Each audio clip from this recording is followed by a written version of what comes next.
Serta sidang harap tenang. Serta sidang harap tenang. Selanjutnya, kita akan mendengarkan pembelaan dari terdakwa.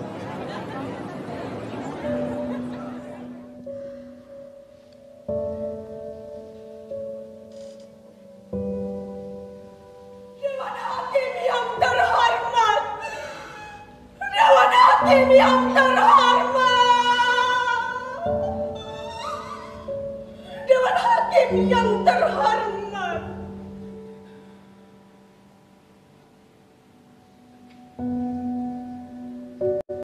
Sebelumnya, perkenankan saya meralat ucapan jaksa. Ini bukan pembelaan.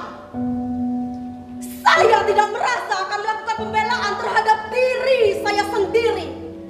Karena ini bukan pembenaran. Apapun yang akan saya katakan adalah hitam putih diri saya, merah biru abu-abu saya, belang loreng gelap cahaya diri saya.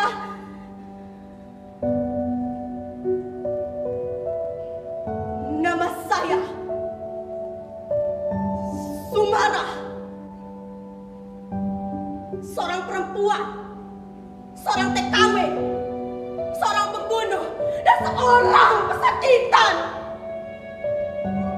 Benar atau salah yang saya katakan, menurut apa dan siapa, saya tidak peduli. Ini kali terakhir, saya biarkan mulut saya bicara.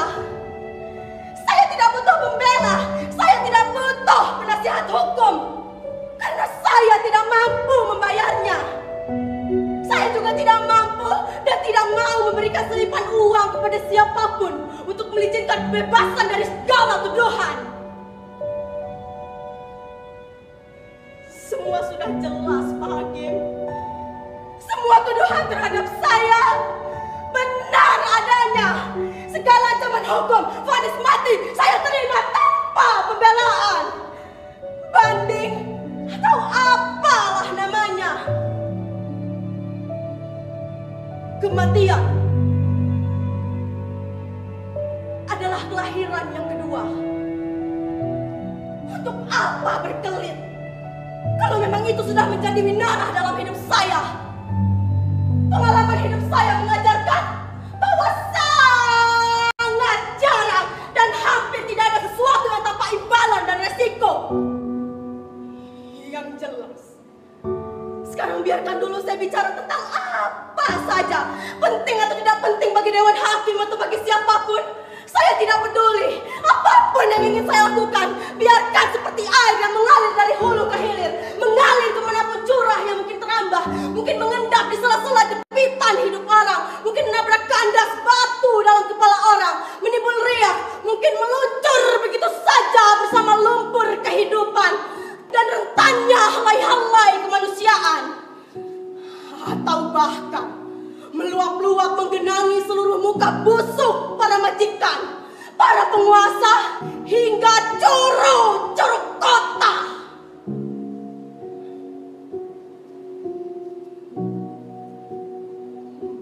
Maaf kalau bahasa saya terlalu bertele-tele.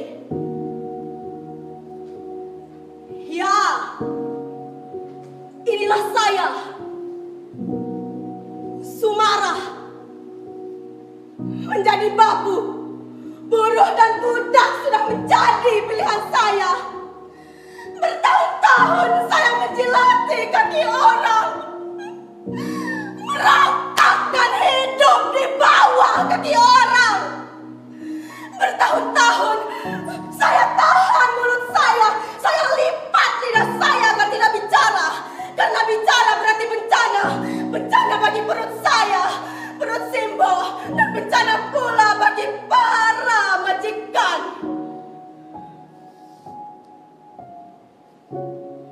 Untuk itu Dewan Hakim yang terhormat, kali ini jika saya mendongak dan membuka suara, jangan ditanya dan jangan dipotong. Kalau waktunya berhenti, saya akan diam, saya akan diam, saya akan diam. Selamanya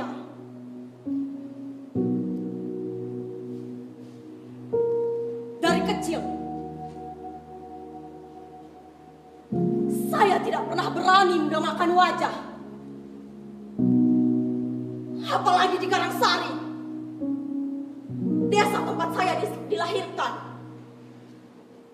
Orang-orang Karangsari selalu membuat saya gugup.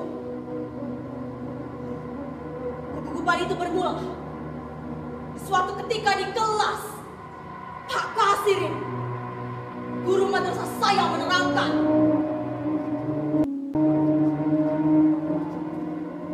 perhatikan dahulu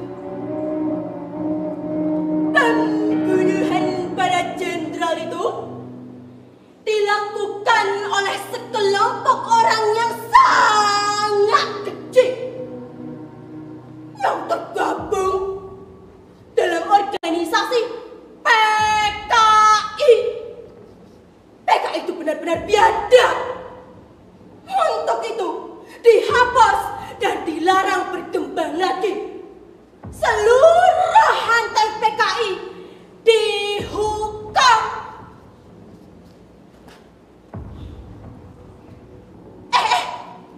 Bapaknya si Sumarah itu kan PKI. Iya toh. Iya, dulu itu bapaknya si Sumarah kena cedok sama tentara. Makanya kamu jangan deket-deket sama si Sumarah. Nanti bisa ikut-ikutan kena cedok, kena tangkap. Ih, modal.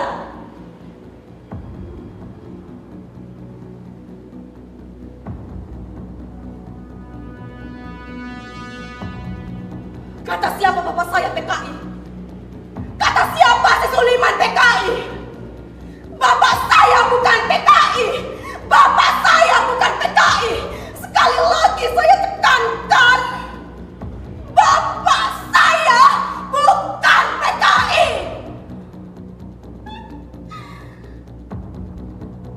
Benar kata Simba. Seharusnya bapak itu nggak usah lah daras kelapa, nggak usah lah dari kusir Anda, nggak usah lah ikut-ikutan tergolak ke Denwasto. Lihat akibatnya. Bapak saya diikut-ikutan dicedok setelah Denwasto diseret oleh tentara. Pak Hakim, kalau memang bapak saya bersalah, lantas apa iya saya, Simba, Yudasi dan Kang Rahiman harus menanggung dosa itu selamanya? Dikucilkan, dirampas hak-hak kami, selalu terdepak di negeri sendiri.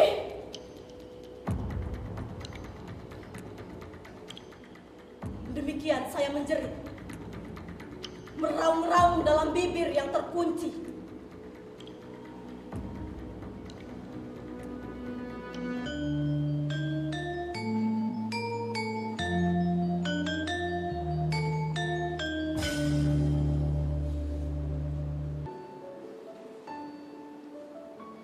Suatu hari, saya bekerja pada seorang juragan beras di kota kabupaten bernama Bu Jurwati. Dari bekerja di juragan beras itu, saya berkenalan dengan seorang lelaki yang kemudian saya jatuh cinta padanya. Namanya Mas Edi, seorang tentara. Cinta saya semakin bersemi, manakala saya tahu ternyata Mas Edi juga menaruh hati pada saya. Rasanya hati saya melambung tinggi sekali.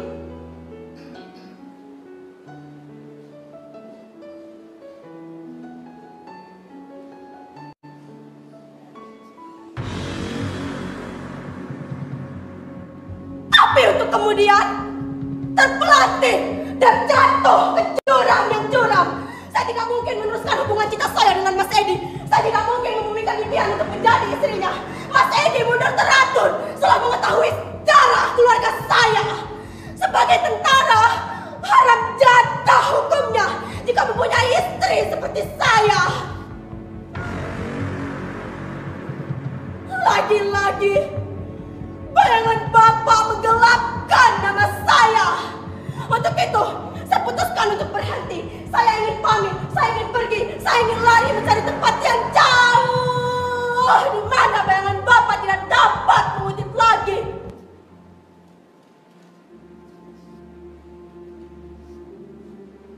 Akhirnya, melalui perantara seorang calon, saya mendaftar sebagai seorang TKW. Segala syarat saya penuhi.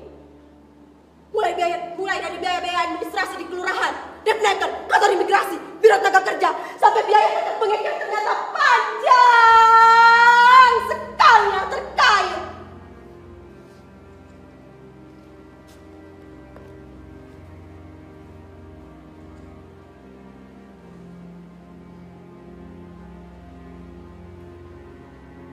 Jadilah saya, Sumarah binti Suliman, seorang TKW lulusan SMA dengan predikat NEM tertinggi. Jadi budak di negeri orang. Kosinus tangan di presial jadi mesin cuti, Archimedes jadi jalan menyetrika baju, di kotil monokotil jadi irama kaintel, teori pidato menjadi omelan para majikan. Mana cerita Pak Kasirin, guru madrasah saya, tentang pribadi bangsa Indonesia yang adil, luhur, ramah tamah, gotong royong, kekeluargaan. Segalanya hanya bisa dibeli dengan uang.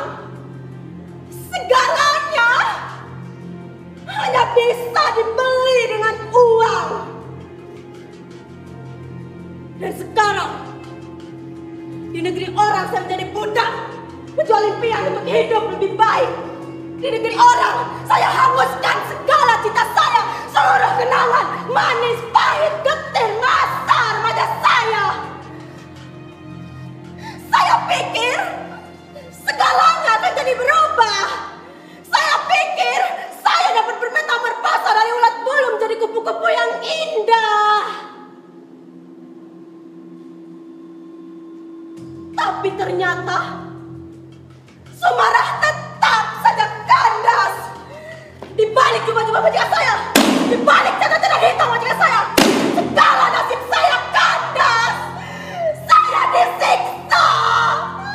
Gaji saya setahun hilang. Dan bencana itu, Pak Hakim, bencana itu saya diperkosa.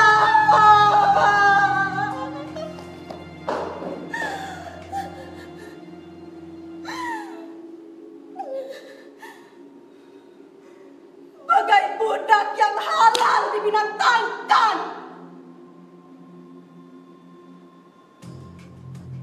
Tidak, Pak Hakim. Kesadaran itu muncul tiba-tiba. Saya harus mendongakkan wajah, meludahi muka orang yang membinatangan saya, mengangkat tangan dan meraih pisau tajam. Untuk kemudian saya tancapkan mata pisau itu ke jantung hatinya.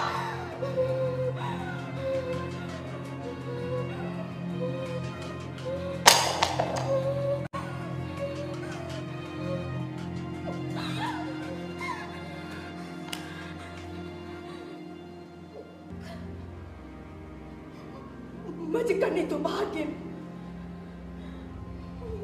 Majikan itu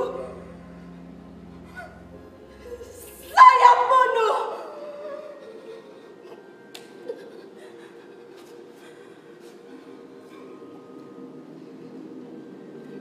Dewan Hakim yang terhormat. Ya, inilah saya, Sumarah. Saya siap mati